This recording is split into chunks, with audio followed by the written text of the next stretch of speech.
देखो दोस्तों, अभी अपन है लुम्बिनी शहर में और अभी अपन आए यहाँ पे जो ये भगवान गौतम बुद्ध के माँ मायावती देवी का ये मंदिर है और यह मंदिर देखने के लिए आए अपन। मंदिर तो बाहर से 2500 से भी पुराना।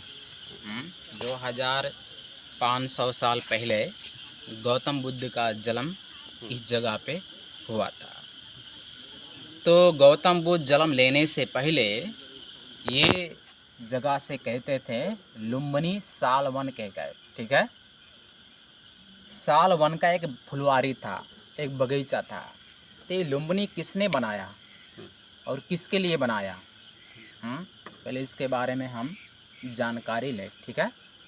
तो यहाँ से 45 किलोमीटर उधर देवदहा कहकर एक राज्य हुआ करता था।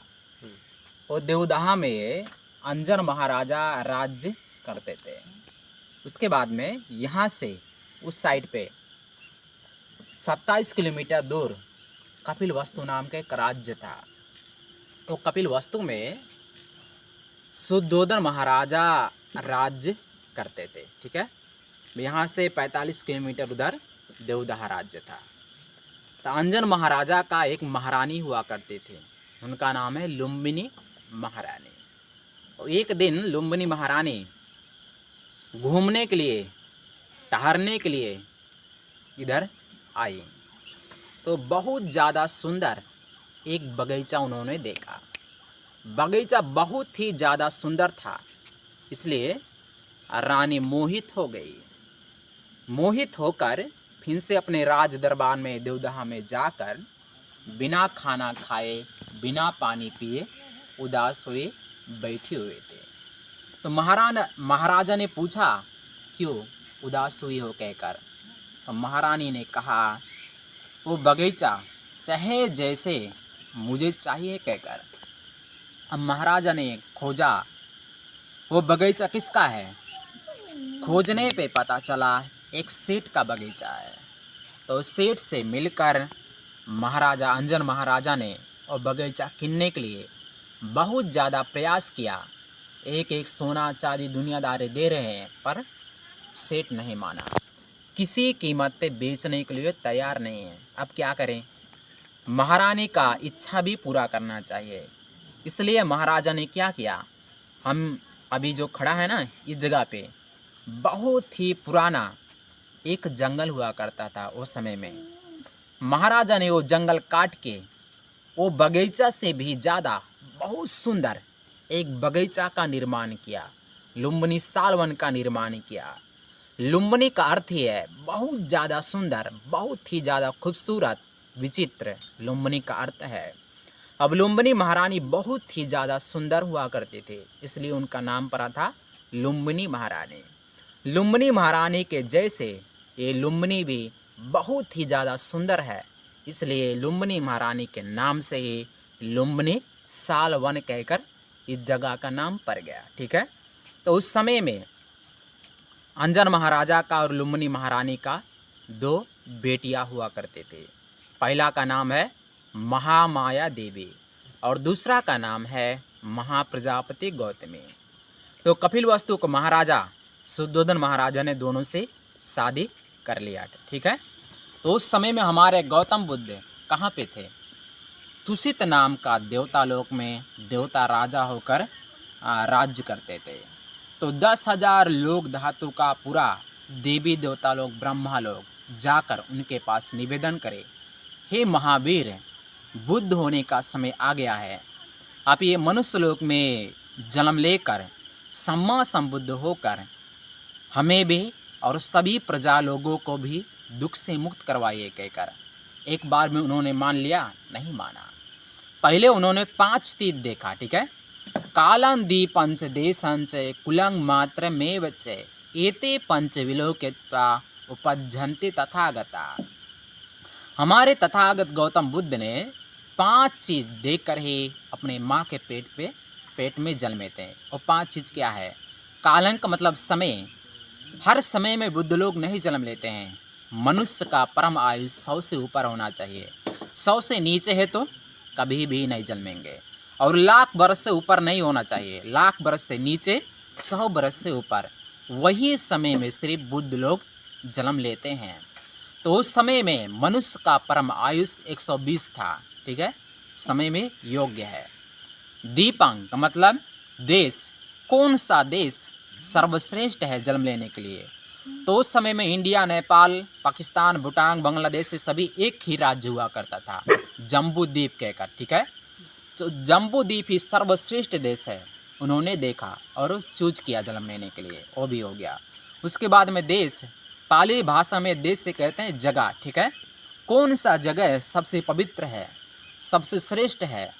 देखे तो ये लुम्बिनी दिखाया, जन्म लेने के लिए सबसे योग्य जगह यही है कहकर, ये भी हो गया चूज। उसके बाद में कुल, कौन सा कुल सर्वश्रेष्ठ है, सबसे पवित्र है? देखें तो पूरा विश्व में उस समय में 4 ही कुल था, शास्त्रीय, ब्राह्मण, वैश्य और शूद्र। ये चारों में सर्वश्रेष्ठ था कुल था शास्त्रीय कुल, मतलब राजा लोग का परंपरा, वो भी चूज हो गया। उसके बाद में माता, कौन सा औरत सबसे पतिव्रता है? और जब मैं जन्मूँ सिर्फ 7 दिन तक उनका आयुष होना चाहिए, जीवन होना चाहिए। ये विश्व में देखा तो महामाया देवी ने दिखाया, ठीक है। तो ये 5 महाचीज देखकर कपिलवस्तु का महारानी महामाया देवी के पेट में उन्होंने जन्म लिया। जन्म लेने के बाद 10 महीना केवल बुद्ध लोग अपनी माँ के पेट में रहते हैं। 1 सेकंड भी कम नहीं होता है और 1 सेकंड भी ज़्यादा नहीं होता है। 10 महीना तक 4 दिशा का 4 राजा लोग जब भी आरक्षा करते हैं, ठीक है, हिफाजत करते हैं। और भगवान बुद्ध जब अपने माँ के पेट में थे तो जैसे महाराजा अपने सिंहासन पे पलटी मार के बैठता है ना, सेम वैसे ही उन्होंने बैठा हुआ था।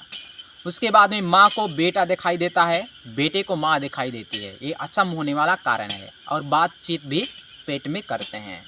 10 महीने पुगने वाला ही था। पहले का चलन था अपना पहला संतान अपने माँ कहाँ जन्माना पड़ता है कहकर, वही हिसाब से महामाया देवी और परिवार को लेकर चल पड़ी कपिलवस्तु से देवदहा नगर। और तो बीच में ये लुम्बिनी है, ठीक है। तो महामाया देवी का ही माता पिता ने बनवाया हुआ ये बगीचा है, फुलवारी है। अब ये फुलवारी में आकर थोड़ा सा देखकर अच्छा से विश्राम करते हुए आनंद उठाकर जाएंगे कहकर इस फुलवारी में आई। ये बगीचा मतलब उनका ही महामाया देवी के पिताजी ने बनाया। महामाया देवी के पिता ने अर्थात अंजन महाराजा ने लुम्बिनी महारानी के लिए अर्थात महामाया देवी के माँ के लिए बनवाए थे, ठीक है। तो इस जगह पे आई। वो दिन शुक्रवार बैसाख पूर्णिमा का दिन था। सब जगह पे फूल फूला हुआ था, बहुत ज़्यादा सुंदर विचित्र हुआ करता था। तो थोड़ा सा विश्राम के यो जो बोधि वृक्ष था ना, उस जगह पे विश्राम किए थे। उसके बाद में कुछ कदम इधर आए और आप लोगों ने भीतर गया है ना, मंदिर के भीतर गए होंगे जी। तो एक माँ का स्टोन है, शीशा का भीतर एक पत्थर है, ठीक पत्थर के बीच में उनका गोड़ का छाप, श्रीपाद का निशान है। उस जगह पे एक बहुत ही बड़ा पेड़ हुआ करता था। जब उधर पहुँचे अपने ऑटोमेटिक एक डर नीचे आया, वो समाप्ति। उसके बाद में ठीक 10 महीना पुगा उनका जन्म हुआ। आप लोगों ने देखा होगा दीवार के ऊपर एक मतलब मूर्ति खड़ा हुआ है ना, उसमें जन्म लेते समय में क्या क्या हुआ था उसमें धर्माशोक राजा ने चित्र बनवा दिया था। आप गौर से देखेंगे तो भीतर महामाया देवी साल रुख का डार पकड़े हुए हैं। उसके बाद में देवी देवता लोग फूल बरसा रहे हैं। उसके बाद में एक इंसान मतलब एक आदमी ऐसे स्वागत कर रहा है और वो जन्म ले रहे हैं। वो कौन है? वो है महाब्रह्मा राजा। जब गौतम बुद्ध जन्म ले रहे थे सबसे पहले महाब्रह्मा ने ही स्वागत किया। उसके बाद में देवता लोग का राजा इंद्र देवता राजा ने ही स्वागत किया। उसके बाद में माँ को दिए। माँ के हाथ से ऑटोमेटिक 7 कदम आगे बढ़े। जिस जगह पे पहला कदम रखे थे वही है माँ का स्टोन अंदर, ठीक है। उसके बाद में 7 कदम आगे बढ़ के उन्होंने विश्व में देखा मुझसे बड़ा शील में गुण में कोई है? 10 दिशा में देखा, कोई भी नहीं दिखाया, इसलिए उन्होंने सिंहनाद किया। आप लोग उधर एक छोटा सा बेबी का मूर्ति ऐसे देखेंगे ना जी। हाँ, वैसे 7 कदम आगे बढ़ के ऐसे करते हुए उन्होंने सिंहनाद किया। क्या सिंहनाद किए? जैसे जंगल में शेर दहाड़ता है उससे भी सिंहनाद कहते हैं। और गौतम बुद्ध अंदर जन्म लेते हुए 7 कदम आगे बढ़ते हुए उन्होंने ये विश्व में दहाड़ा। क्या दहाड़ किया? अग्गो हमस्मि लोकस्य, ये संसार का अग्रमही हूँ। जिट्ठो हमस्मि लोकस्य, और ये संसार का ज्येष्ठ भी मैं हूँ। सिट्ठो हमस्मि लोकस्य, और ये संसार का श्रेष्ठ भी मैं हूँ। अयमंतिमा मे जाति नथिदानी पुनः भवति, ये मेरा अंतिम जन्म है और दोबारा मैं जन्मने वाला नहीं हूँ कहकर उन्होंने दहाड़ किया। ये सिंहनाद, ये दहाड़ 10,000 लोक धातु तक पूरा सुनाई दिया गया। 1 लाख लोक धातु को किसके कहते हैं? किससे कहते हैं? सूर्य का किरण धारा, सूर्य और चंद्रमा का प्रकाश, किरण धारा, उज्याला जहाँ तक फैलता है ना वहाँ तक कहते हैं 1 लोक धातु कहकर। और 1 लोक धातु में 31 दुनिया होता है, 20 ब्रह्मा लोक होता है, ठीक है, 6 देवता लोक होता है, 1 मनुष्य लोक होता है और 4 दुगति लोक होता है। तो 31 दुनिया है 1 लोक धातु में। तो ऐसे ऐसे लोक धातु 10,000 लोक धातु में पूरा उनका आवाज़ सुना जाता, ठीक है। और गौतम बुद्ध भीतर जन्म लेते समय में हमारे जैसे जन्मे थे नहीं, असाधारण जन्म हुआ था। जैसे महाराजा अपने सिंहासन से उतरता है ना, महाराजा जब अपने सिंहासन से उतरते हैं तो सीढ़ी होता है ना, वैसे सेम अपने माँ के पेट से गौतम बुद्ध जन्म थे, ठीक है। भीतर जन्म लेते समय में केवल उनका ही जन्म हुआ था। इस समय में कितना प्राणी लोग जन्म लेते होंगे ना, गिन नहीं सकते हैं जी। पर जब गौतम बुद्ध भीतर जन्म ले रहे थे केवल उनका ही जन्म हुआ था, किसी का भी जन्म पूरे सृष्टि के अंदर किसी का वो टाइम कीड़ा न मकौरा न देवी न देवता न ब्रह्मा, किसी का भी जन्म नहीं हुआ था, केवल उनका जन्म हुआ था। ये भी चौंकाने वाला, चम होने वाला बात है। और जब गौतम बुद्ध भीतर जन्म लिए 10,000 लोक धातु में पूरा उज्याला हो गया। जहाँ चंद्रमा और सूर्य का किरण धारा तक नहीं पहुँचता है वो सभी जगह उज्याला हो गया, प्रकाशित हो गया। ये भी अचंभ होने वाला बात है। उसके बाद में जब गौतम बुद्ध भीतर जल में ये पृथ्वी बहुत ज़्यादा हिलने लगा, डगमगाने लगा, गर्जना करने लगा। पर ये हिलने से, गर्जना करने से किसी को भी एक दर्द तक नहीं हुआ, किसी को भी एक हानि तक नहीं हुआ, नुकसान तक नहीं हुआ। ये भी अचंभ होने वाला कारण है। और जब गौतम बुद्ध भीतर जन्म लिए 10,000 लोक धातु तक पूरा फूल ही फूल गया। ये भी चौंकाने वाला बात है। आप लोग ने नरकलोक के बारे में सुना होगा। सबसे बड़ा नरकलोक 8 है, गौतम बुद्ध देशना करते हैं, ठीक है। 8वां में सबसे भयानक नरकलोक अविची महानरक, उसमें जब भी आगे जलता रहता है, पजलता रहता है, कभी भी बुझता नहीं है आगे, ठीक है। पर जब हमारे गौतम बुद्ध भीतर जन्म ले रहे थे उस समय में नरकलोक का आगे भी बुझ गया। उसके बाद में जब गौतम बुद्ध, रुकिए कोई बात नहीं, जब गौतम बुद्ध भीतर जन्म ले रहे थे नरकलोक में जाते हैं, एक दूसरे को कभी नहीं दिखाई देते हैं। पर उस समय में सभी लोग दिखाने लगे। तभी पता चला मेरे जैसे और दुख सहने वाले प्राणी लोग, व्यक्ति लोग हैं कहकर। उसके बाद में जब गौतम बुद्ध भीतर जन्म ले रहे थे, न सुनने वाले आदमी उस समय में सुनने लगे, न बोलने वाले इंसान बोलने लगे, न चलने वाले आदमी चलने लगे। ऐसे बहुत ज़्यादा अचंभ होने वाला बात, कभी ना होने वाला चीज़ उस समय में हुआ। उसके बाद में एक और है, जब गौतम बुद्ध भीतर जन्म ले रहे थे 2 जगह से ऑटोमेटिक पानी निकला था। एक जगह से ठंडा पानी निकला था और दूसरे जगह से गर्म पानी निकला था। वही 2 मिलाकर गौतम बुद्ध और उनको माँ को स्नान कराया गया था। तो पोखरी कहाँ पे है? आगे आप लोग गए होंगे, बोधि वृक्ष के आगे जी एक पोखरी है ना जी। उसमें ही वो पानी निकला था। उसमें अभी भी 2 कुआं है, 2 इनार है जी। एक कुआं से गर्म पानी निकला था, दूसरा कुआं से ठंडा पानी निकला था, तो वही मिलाकर नहाए थे, ठीक है जी। उसका नाम है सिद्धार्थ पुष्करणी कुंड। उसके बाद में बहुत कुछ हुआ, फिर से वापस कपिलवस्तु में अपने राजधानी में चले गए। गौतम बुद्ध ने, बुद्ध होने से पहले गृहस्थ में जब थे तो 16 वर्ष में शादी किया, 29 वर्ष में राजपाट सब कुछ त्याग कर सन्यासी हो गए ना, निर्वाण के खोज में चल पड़े। 6 वर्ष तक दुष्कर क्रिया, जितना शरीर को कष्ट दे सकते हैं सभी दिया। उसके बाद में 35 वर्ष में सम्मा संबुद्ध हुए। 35 वर्ष में सम्मा संबुद्ध होकर 45 वर्ष तक इस दुनिया का सेवा करें।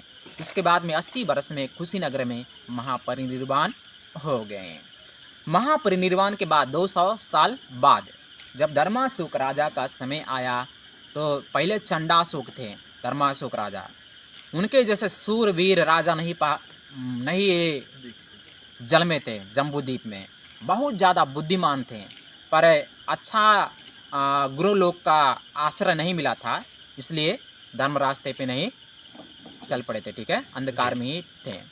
जब एक भिक्षु का 7 वर्ष अरहंत, एक भिक्षु का मतलब उनका बड़ा भाई का बेटा थे, ठीक है तो भिक्षु हो गए थे, बच गए थे, तो उन्होंने उनका जब प्रवचन सुना महाराजा ने, तो चंडाशोक से धर्माशोक राजा बन गए।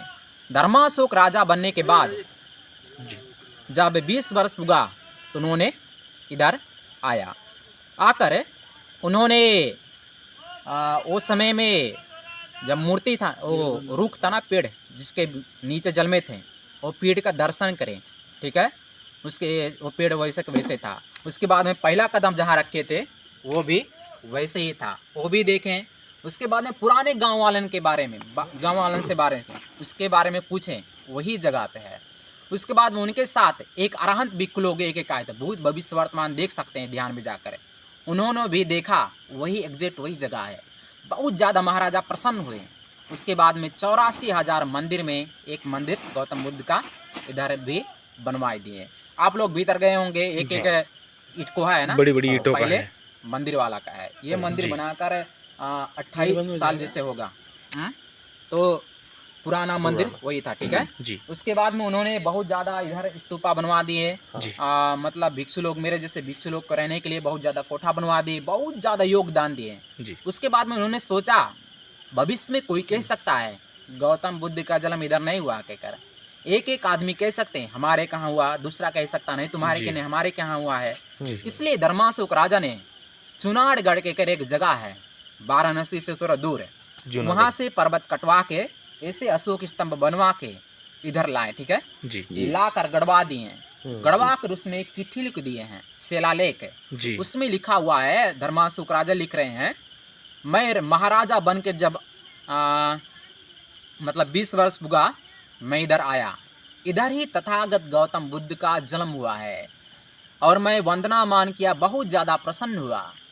और इधर का आदमी लोग बहुत ज़्यादा भाग्यमानी हैं, पुण्यमानी हैं, क्योंकि गौतम बुद्ध जन्मभूमि में वो लोग जन्म ले रहे हैं, वो लोग का परंपरा है, वो लोग जीवन जी रहे हैं, इसलिए बहुत ज़्यादा भाग्यमान हैं वो लोग। इसलिए वो लोग का जो कर्ज होता है 10 भाग में 8 भाग कर्ज माफ कर रहा हूँ कहकर इसमें अभी भी लिख दिए हैं। तो वही सबसे बड़ा प्रूफ है, अगर वो नहीं होता कोई भी नहीं कह सकता गौतम बुद्ध का जन्म इधर हुआ है कहकर, यही सबसे बड़ा प्रूफ है। जो भी इधर आकर गौतम बुद्ध के गुण याद करते हुए अच्छा से वंदना मान करेगा तो ये जीवन, दूसरा जीवन और संसार का जीवन धन्य हो जाएगा। तो आप सभी लोगों को बहुत सभ्य मंगला शुभ मंगल। धन्यवाद बाबा जी, आपने बहुत अच्छी तरह से हमको भगवान गौतम बुद्ध के बारे में जानकारी दी।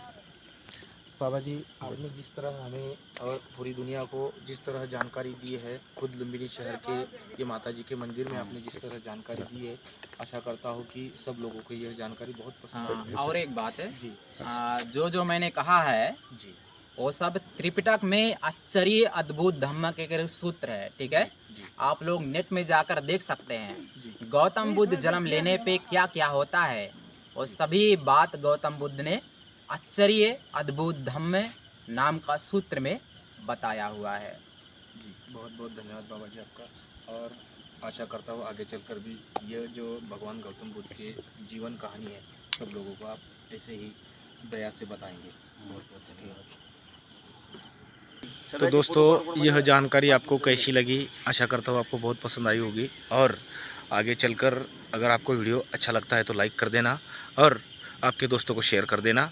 और आप हमारे चैनल पे नए हो तो चैनल को सब्सक्राइब कर दीजिएगा। धन्यवाद।